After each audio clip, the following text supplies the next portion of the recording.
नमस्कार दोस्तों, स्वागत है आप सभी का आपके अपने YouTube चैनल एचएससी पैरामाउंट में। दोस्तों, आज के हमारे वीडियो का टॉपिक है रिस्क मैट्रिक्स। इस वीडियो में हम जानेंगे व्हाट इज रिस्क मैट्रिक्स, यानी कि रिस्क मैट्रिक्स क्या होता है। दूसरा हम जानेंगे दोस्तों कंपोनेंट्स ऑफ रिस्क मैट्रिक्स, यानी किसी भी रिस्क मैट्रिक्स के क्या क्या कंपोनेंट्स होते हैं। उसके बाद हम जानेंगे दोस्तों how to use risk matrix, यानी कि रिस्क मैट्रिक्स का यूज हम कैसे करेंगे। तो चलिए वीडियो को शुरू करते हैं और डिटेल में जानते हैं। तो दोस्तों, रिस्क मैट्रिक्स को समझने से पहले हम रिस्क के बारे में समझ लेते हैं। तो रिस्क दोस्तों किसी भी हजार्ड में एक्सपोज होने के बाद जो हार्म होने के चांसेस हैं उसे हम रिस्क कहते हैं। यानी कभी भी किसी हजार्ड में अगर एक्सपोज होते हैं तो उसमें जो भी नुकसान होने के चांसेस है उसे हम जोखिम कहते हैं। रिस्क को कैलकुलेट करने के लिए दोस्तों किसी भी इवेंट के होने के चांसेस और उस इवेंट के होने के बाद उस इवेंट का क्या रिजल्ट होगा, दोनों को मल्टीप्लाई करके निकाला जाता है। यानी कि risk is equal to likelihood into consequences, यानी कि कोई भी इवेंट के होने के कितने चांसेस है, जिसे कि प्रोबेबिलिटी भी कहा जाता है, और उस इवेंट के होने के बाद उसके कंसिक्वेंसेस क्या होंगे, जिसे कि सेवरिटी भी कहा जाता है। तो इन दोनों को मल्टीप्लाई करके दोस्तों रिस्क को निकाला जाता है। तो दोस्तों नेक्स्ट हम जानेंगे रिस्क मैट्रिक्स के बारे में। A risk matrix is a tool used to assess the likelihood and severity of risks in the workplaces, especially in construction and industrial settings। यानी कि रिस्क मैट्रिक्स एक टूल होता है इसमें कि लाइक्लीहुड और सेवरिटी के हेल्प से रिस्क को एसेस किया जाता है या इवेल्युएट किया जाता है। जैसा कि आप ये बगल की इमेज में देख सकते हो दोस्तों, ये एक रिस्क मैट्रिक्स है जो कि 5x5 का रिस्क मैट्रिक्स है। नेक्स्ट हम जानेंगे दोस्तों कलर कोडेड रिस्क लेवल, यानी कि रिस्क मैट्रिक्स के अंदर जो रिस्क लेवल है वो कौन कौन से कलर्स में है। तो सबसे पहला कलर है दोस्तों जैसे ग्रीन, दूसरा है येलो और तीसरा है रेड। ग्रीन कलर का मतलब है दोस्तों लो रिस्क, जो कि एक्सेप्टेबल है, यानी कि कुछ सिचुएशंस के लिए हम इसको टॉलरेट कर सकते हैं। दूसरा कलर है दोस्तों येलो। येलो कलर का मतलब है मीडियम रिस्क, नीड अटेंशन, यानी कि नॉन टॉलरेबल है। और तीसरा है दोस्तों रेड। रेड यानी कि high risk, immediate action required. Next हम जानेंगे दोस्तों कंपोनेंट्स ऑफ रिस्क मैट्रिक्स, यानी किसी भी रिस्क मैट्रिक्स में कौन कौन से कंपोनेंट्स होते हैं। तो किसी भी रिस्क मैट्रिक्स के दोस्तों दो कंपोनेंट्स होते हैं, एक होता है प्रोबेबिलिटी, दूसरा होता है सेवरिटी। जैसे कि हम लाइक्लीहुड भी कहते हैं और सेवरिटी को हम कंसिक्वेंसेस भी कहते हैं।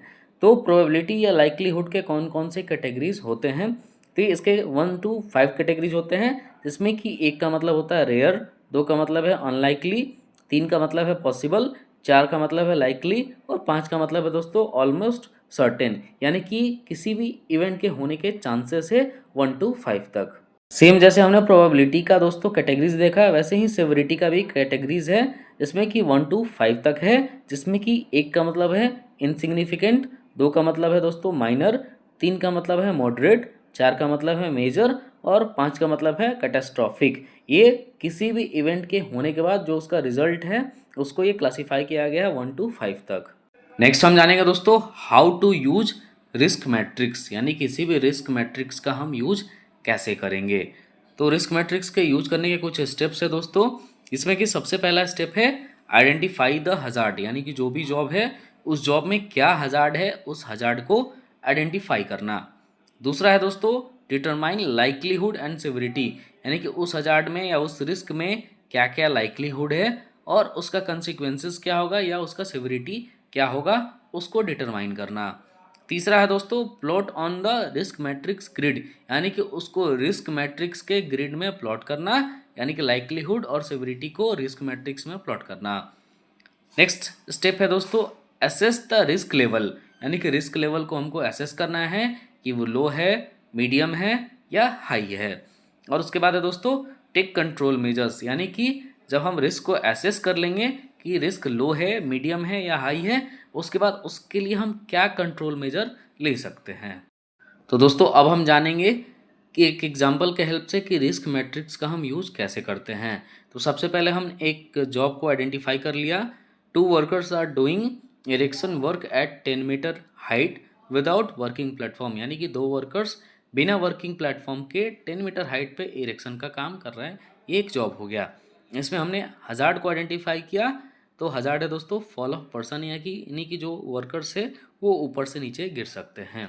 अब गिरने का चांसेस है दोस्तों तो बिना वर्किंग प्लेटफॉर्म के वो काम कर रहे हैं, तो जो लाइक्लीहुड होगा यानी कि प्रोबेबिलिटी होगा दोस्तों, वो ऑलमोस्ट सर्टेन है कि ऊपर से नीचे गिरेंगे। तो वहाँ पे हमने जो लाइक्लीहुड यानी कि प्रोबेबिलिटी वो 5 ले लिया। नेक्स्ट दोस्तों, जो वर्किंग प्लेटफॉर्म का हाइट है जहाँ पे वो काम कर रहे हैं वो 10 मीटर हाइट पे है, तो ऑलमोस्ट वहाँ से गिरने के बाद जो उसका इम्पैक्ट होगा वो मेजर होगा या कैटास्ट्रॉफिक होगा। तो हमने कंसिक्वेंसेस यानी कि जो सेवेरिटी है दोस्तों वो 4 ले लिया। अब इस लाइक्लीहुड और प्रोबेबिलिटी यानी कंसिक्वेंसेस को जब हम रिस्क मैट्रिक्स के अंदर प्लॉट करेंगे तो प्रोबेबिलिटी दोस्तों इधर 5 है और सेवेरिटी में इधर 4 है।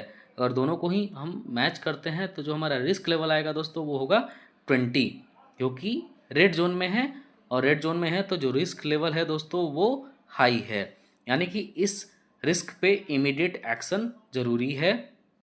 तो दोस्तों इस तरीके से हम रिस्क मैट्रिक्स के हेल्प से किसी भी रिस्क को एसेस कर सकते हैं, उसको एवेल्युएट कर सकते हैं कि रिस्क लो है, मीडियम है या हाई है। तो दोस्तों आई होप आप लोगों को वीडियो समझ में आया होगा। ऐसे और वीडियोस देखने के लिए सब्सक्राइब करें हमारे यूट्यूब चैनल HSC पैरामाउंट को। जल्दी मिलते हैं अगले वीडियो में। Thank you for watching.